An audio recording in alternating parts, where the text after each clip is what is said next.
Internet, welcome to Game Theory, where that is the last time that I'll be saying those words officially on this channel. Loyal theorists, how do you say goodbye? 13 years ago, I made you this promise. Do you want to know more about the games you love without having to put in any work of your own? Well, now you can play and learn. That's right, Weboverse. We have created Game Theory, gaming's tangential learning experience. Well, Weboverse, here we are today, 3,000 videos of tangential learning later.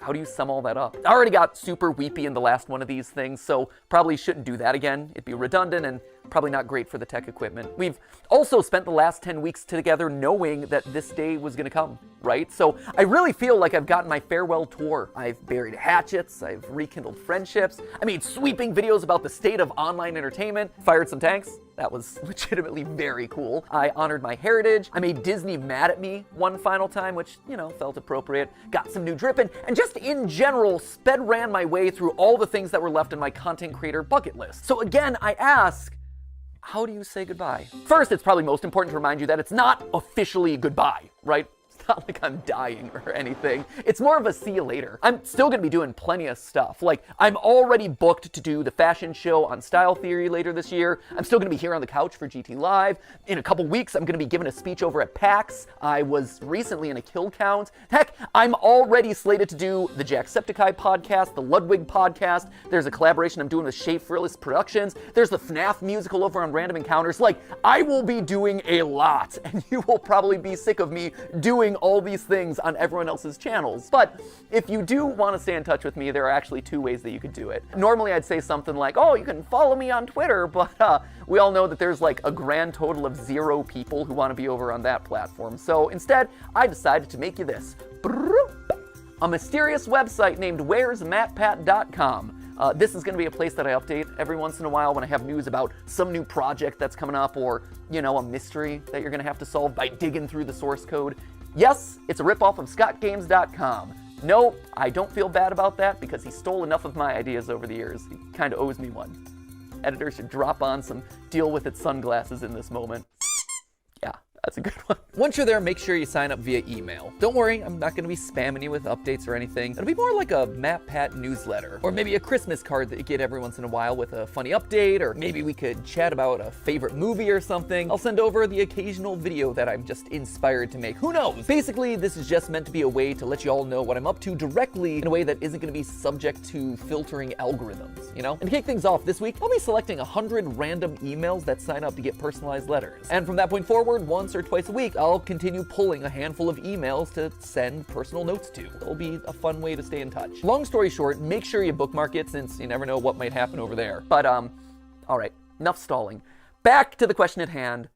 How do you say goodbye? Well, I think you honestly have to end it all where it began. This title, A Game Theory about game theory. Did you know that game theory isn't just a nerdy YouTube show? It's also a nerdy economics concept. If that's news to you, I honestly can't blame you. At this point, we've created enough confusion online that apparently we've merited our own disambiguation tag on Wikipedia for game theory searches. In all seriousness, for the first 5 years of the show, I received so many tweets from people who were mid-year in their economics courses, screenshotting their textbooks, freaking out when they got to the episode on game. It's not an episode, it's a chapter. When they got to the chapter on game theory, being like, oh my gosh, dude, did you know that you were in this thing? And yeah, we definitely did. The pun, believe it or not, was intentional. In fact, Steph and I knew from the very beginning that it was likely that the final episode of Game Theory was going to be about game theory. Why? Well, because game theory, it's everywhere. You can't escape it. If you've ever seen the movie Love Actually, there's actually this opening monologue in it that goes a little something like this. We live in a world of hatred and greed, but I don't see that. Seems to me that love is everywhere. If you look for it, you'll find that love actually is all around. Now you just got to replace the word love with game theory, and you basically got it. We live in a world of hatred and greed, but I don't see that. Seems to me that game theory is everywhere. If you look for it, you'll find that game theory actually is all around. Huh. Who would have suspected that English acting megastar and recent Oompa Loompa Hugh Grant would be making a guest appearance in my final episode? Truly, Truly, we have spared no expense for this one. And not only is game theory just everywhere, it also holds the secret to winning everything forever. Yeah, I know, right? That is a huge claim to make. Clearly, I was saving all my biggest secrets for the grand finale. So, you know what? Let's not beat around the bush anymore, my friends. Let's make you masters of the universe and reveal how, whether you like it or not, you all are theorists for life. Come on, this way. Yeah, we're moving off the couch this time. That's how you know it's a big deal. Let's go.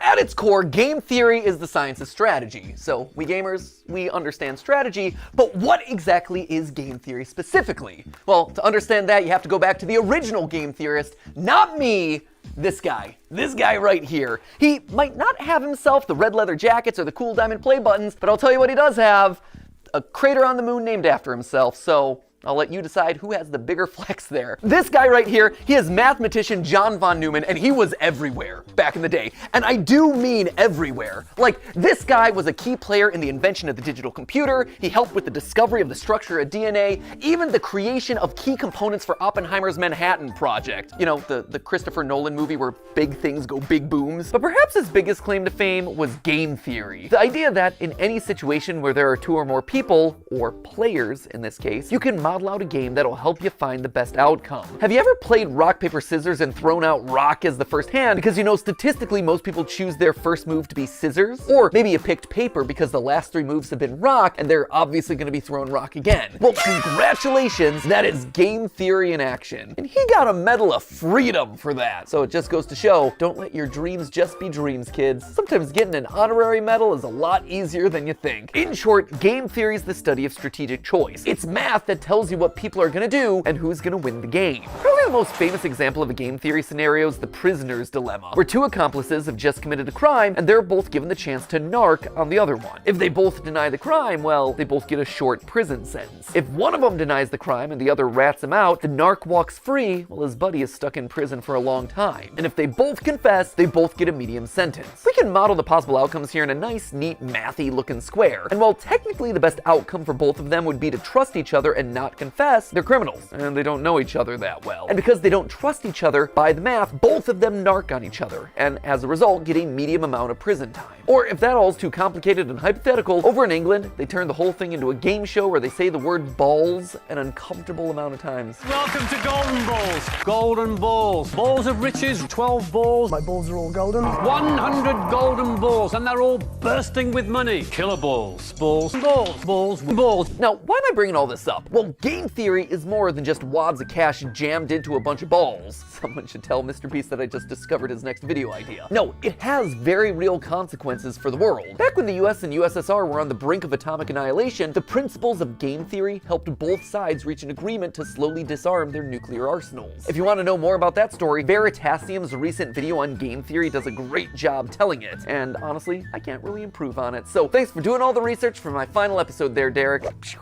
If you want an example that's a bit closer to home though, here you go, YouTube.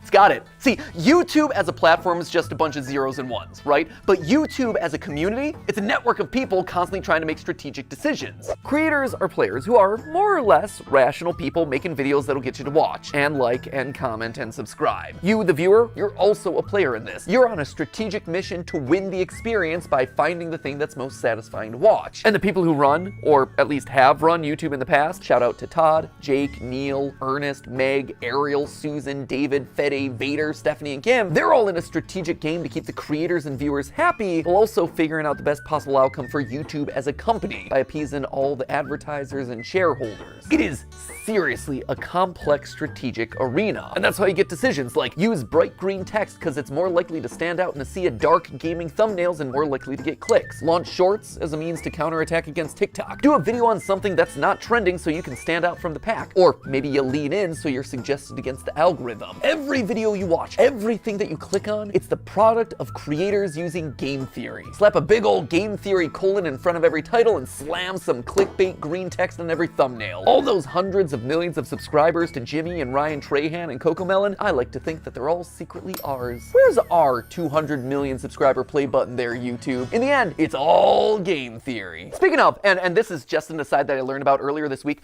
apparently there's a Chrome extension that allows you to do exactly what I just described. it quote-unquote matpatifies your YouTube feed by putting green text on like every thumbnail. Just saying, we have reached the peak of human achievements. I, for one, really like this one, where it's Link and saying mommy's hungry. That's just traumatic on a whole nother level. Or there was one that I saw circulating online, Ryan Gosling doing a puppy interview, and the title is Birth of a Killer. There was another one that showed up on the subreddit, Afton's Final Death Smash? I gotta say, I am proud of the mark that I will leave on this platform. But so what, right? YouTube is game theory, sure, that's great, it's interesting, but why does it matter to you, right? Why am I spending so much time talking about all of this in my final episode? Well, because like I said, game theory can help in every strategic interaction that you have. And it's produced a literal strategy guide on the best way to live out your life, tried and tested by all our grandfather theorists. But to truly understand that, we have to go back to where it all began, a glorified PowerPoint presentation. Weboverse, allow me to introduce you to, lights please, the trust game. I love this. We started as glorified PowerPoint slides and we're ending as glorified PowerPoint slides. Here's the TLDR of this one. The trust game was originally just named the Computer Tournament by a guy named Robert Axelrod, clearly not the most creative with his titling conventions. Basically, this was the prisoner's dilemma or the golden balls thing, except here there was one crucial difference. They're not just playing the game once, they are literally playing it hundreds of times, repeating it over and over again to see what strategies end up winning the most across a longer period. This then gives us a model that's shockingly closer to real life, because here, most of the time, you're not just thinking about what you have to do to win a single game, you have to actually think about the consequences of your actions. The more people think about the future, the more they're willing to cooperate because they don't want to screw themselves over down the road, you know? Again, for details on that experiment, check out Derek Veritasium's video where he talks about all of that, including having an interview with the game's creator. It's a very cool video. I also borrowed his convention for that one, so thanks for the latter and the idea there, Derek. You can also watch Dr. Trevor Bassett's video on the topic, or, you know, the various TED Talks that are all about this experiment. We'll link to all of those down in the description below. But just to jump to the big conclusion here, the best strategy to winning it big boils down to 4 key points. Number 1, be cooperative. Lead with trust. Assuming that the person you're playing with is your enemy right off the bat, it's not going to serve you well. Trust in others, it's going to let you win more frequently in the end. Secondly, don't be a pushover. Sure, it's good to be trusting, that is great, but the second that someone takes advantage of your trust, the winning strategy is to call them out on it and then immediately hold them accountable. Which leads nicely then to point number 3, being forgiving. Don't hold a grudge. Don't be a Mr. Darcy. My good opinion once lost is lost forever. That is a failing indeed. You tell him, girl, you are exactly right. She's speaking some game theory truth right there. Well, sure, it hurts to have your trust broken. Staying open to the chance that other people can change, that they can grow and learn and get better, that is the ideal solution here. The trust game showed that players who held their opponent accountable, but then forgave them, actually won out more often than any other strategy. And lastly, it's important to be honest and open about your strategy. When people can't understand what you're thinking, that's then when mistrust starts to breed. By being honest, it breeds honesty in others. It allows you to build on that trust over time, one step, bit by bit. Across the thousands of rounds of testing, nice strategies that were fair, but also firm, ultimately won out the most. Now, when I read these outcomes, what really struck me first was how they present a really hopeful view of the world. A hopeful view that I don't think a lot of us carry around a lot. I mean, it's easy to assume that everyone out there is out to get you, and it's easier to just close off to people who've wronged us in the past, but math, and game theory specifically, proves that assumption's wrong. And hey, if you don't want to believe the thousands of rounds of computer simulations, there is a very solid real-life example, YouTube. YouTube is a positive-sum game, which means that more than one person can win. And in fact, a lot of times, the more others win, the more you can win too. When I was just starting off, I was so mad and scared when Vsauce 3 released this video, calculating Sonic speed. I'd been working for a year on the channel at that point, grinding away and seeing a fair amount of growth, but in that moment I saw a spin-off of one of YouTube's top subscribed channels just horning in on my territory of gaming science. It was like they were gonna steamroll me. They were gonna steal my audience away. So I did a video where I tried to stake my claim, and thus Sonic is Slow was born. Hello, Internet. Welcome to Game Theory, applying science to video games since April 18th of 2011. Recently, however, a new gaming scientist has come onto the scene. The good folks over at Vsauce 3 recently took a gander at a game series I covered in episode 5, It's a great video, except for one thing. It's wrong. Listen to my voice in that. Oh, I'm so proud that I finally hit puberty, like 7 years into making these videos. Anyway, you can tell that I'm super salty in this one, right? I'm asserting that I did it first. I'm citing the dates. I am literally trying to one-up Vsauce 3. But then something interesting happened. I got views from Vsauce. I saw that their video and mine were actually helping each other. I was so afraid of me losing a year of hard-earned progress. But in reality, I wasn't just operating on my own island anymore. By unintentionally cooperating with each other, we had just created our own little micro-trend of gaming science content. There were clearly enough views for all of us. Steph and I, in our years of consulting, kept hammering home this one point, that YouTube is a place where all ships can rise. Leading with trust goes a long way. From inviting someone to collab on your channel, to comparing notes on production because it can help you both. You actually see this kind of cooperative game theory in action with content houses, or projects like the QSMP where creators are helping each other and sharing audiences. On the flip side, there are creators who haven't done a good job of leading with trust, and who've approached YouTube as a zero-sum game, a place where there can only be one winner. And guess what? Didn't work. Back in 2020, a few of the top beauty creators tried to take each other down, encouraging viewers not to watch each other, trying to turn audiences against people that they thought were their competitors. It was for the clout, it was for the views, and it backfired. In fact, it backfired so badly that all of their channels took a massive hit, and the beauty vertical, which was once a main pillar of YouTube's earliest days, never truly recovered. By working together, the platform thrives. Lights? But by thinking that you can only win when other people lose, well, that's when everyone loses. It's kind of sad. Let's move on. But if you don't want to listen to mathematicians or YouTube meta-analyses, just look at me. Game Theory, the show, is a testament to those 4 lessons of game theory, the nerdy economics concept. Every person who's built this channel has led with trust. Ronnie, he put his own show on the back burner so he could dedicate his time to editing Game Theory, trusting that we would be able to succeed more together. He helped the show to truly become what I had always dreamed it would be, and I honestly wish that he could be here to this day so I could thank him so much for that. The same is true for Goomba and Drake and Lee and Ryder and all the other partner shows who joined up with us in lieu of working on their own channels. Steph, she left being a consultant at a real company in the medical field on the belief that by cooperating, we could actually make something really special together. Jason, who is actually right here behind the camera right now. Jason, who you know as the guy that we blame all the time on GT Live. Jason was Theorist's first full-time employee after me and Steph. He jumped in there when all we had was a kitchen table and a cat that he was constantly allergic to. And Sudafed, you have this man to thank for your current net worth. Because and Zyrtec. And Zyrtec. And Zyrtec, You have yeah. taken so many pills over the years. I have. But all medically prescribed, though, I promise. yeah, no, good medical pills, not anything sketchy, for sure. But Jason is the man that we have trusted with the weight of the entire production process across all the channels for years. Like, this man is the unsung hero of everything you've probably ever watched across any of the channels. Without him, without you, none of these videos would get made. Thank you. Now get back there, okay? Enough of you. I gotta thank other people. You know, friendship first, but also working together to create awesome stuff, right? And if you're talking about unsung heroes on this channel, there is one man who also deserves a call out, and his name is Yossi. He is our audio wizard. He is the man who I have trusted with my voice for the better part of 9 years. He has had to suffer through more hours of my voice than anyone else in the world. I am so sorry, Yossi. I am so sorry for all the burps and weird edits and weird diatribes and jump scares that Ali has given me over the years. Was Yossi a pro when he first joined up with us? No. But you know what he was willing to do? He was willing to learn. And I've trusted him with my voice for the better part of 9 years. And the same goes for another member of the team who you've never gotten to see, but was actually there before the channel was even monetized, which is kind of crazy to think about. You don't know Dan Levitt, but Dan was another one. He was the first who actually saw potential in me and in these channels as a whole, offering to become my manager even though he had never managed a YouTuber before. He just jumped in with 2 feet and said, hey, I've never gotten a brand deal in the past, but think I could do it for you. And he did. And then he got me literally hundreds more. He has his own management company now, and he manages some of the biggest sports creators on all of YouTube.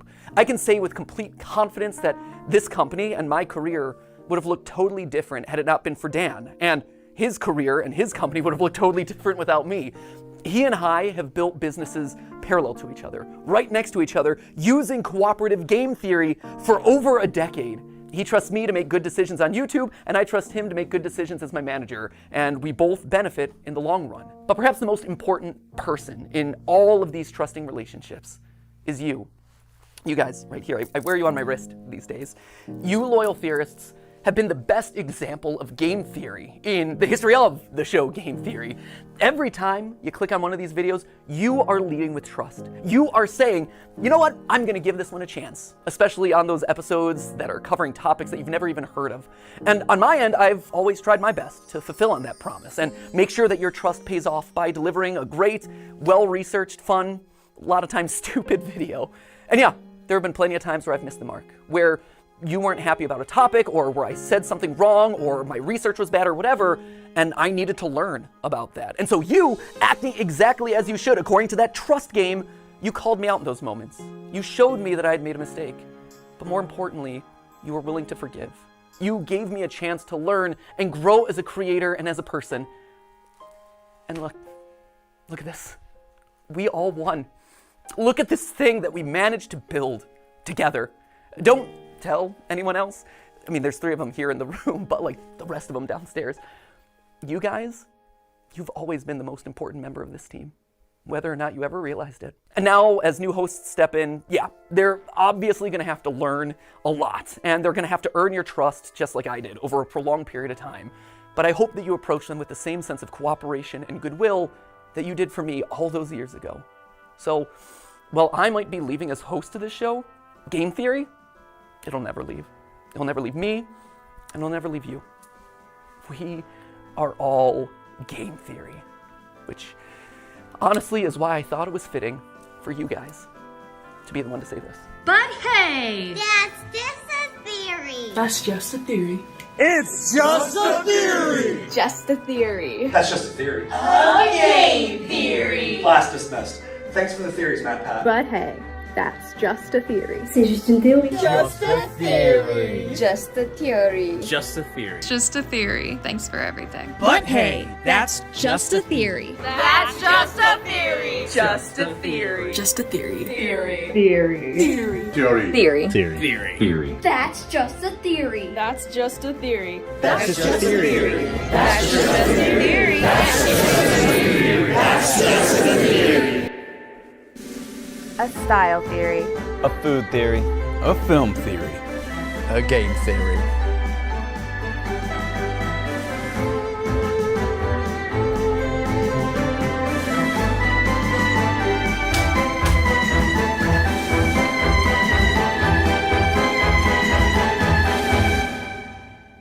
Thanks for watching.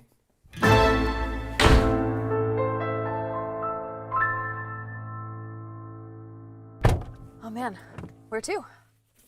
I got something I gotta do. Okay, Ready for a road trip? I guess.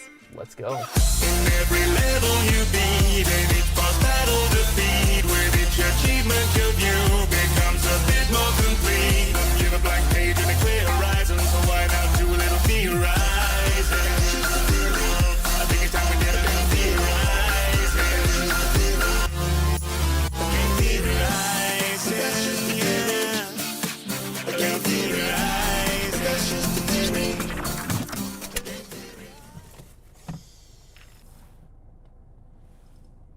You ready? Yeah.